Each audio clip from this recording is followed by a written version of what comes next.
पहला सवाल हमारे सामने आया, Raman is one of those, यानी कि रमन है। यहां पर ये इज है अपने आप में एक लिंकिंग वर्ब, और लिंकिंग वर्ब की खास बात ये होती है कि सब्जेक्ट के बाद जब लिंकिंग वर्ब होती है तो इसके साथ हम हमेशा सब्जेक्ट कॉम्प्लीमेंट को लिखते हैं। तो यानी कि रमन है एक, एक है किसमें।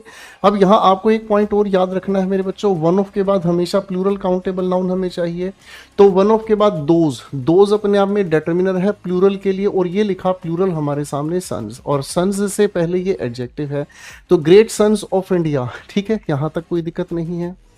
अब मेरे बच्चों इस लिखे हुए सेंटेंस के अंदर हमें एक रिलेटिव प्रोनाउन की खूबसूरत बात ध्यान रखनी होगी। रिलेटिव प्रोनाउन हमें कहता है कि अपने से पहले आए हुए एंटीसीडेंट के लिए, है ना, अपने से पहले आए हुए एंटीसीडेंट के लिए अगर ये रिलेटिव प्रोनाउन एक सब्जेक्टिव केस का काम करे तो आने वाली ये जो वर्ब है वो इस एंटीसीडेंट के अकॉर्डिंग ही हम लोगों को यूज करनी है।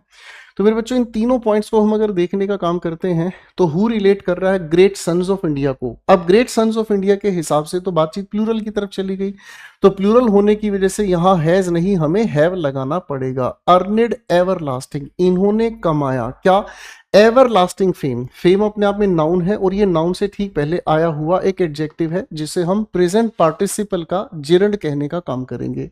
ठीक है ना। अब किस चीज के लिए प्रेपोजिशन हमारे सामने आ गया है, ठीक है ना। ये प्रेपोजिशन क्या बताने का काम कर रहा है, रीजन बताने का काम कर रहा है। इन्होंने कभी खत्म ना होने वाला मान सम्मान पाया है किस चीज के लिए, साइंटिफिक रिसर्च के लिए। ठीक है ना। तो यानी कि बाकी का सेंटेंस में कोई भी परेशानी नहीं है, बस यहां रिलेटिव प्रोनाउन की वजह से हम लोगों ने एग्रीमेंट को सही किया। बढ़िया सवाल है मेरे बच्चों।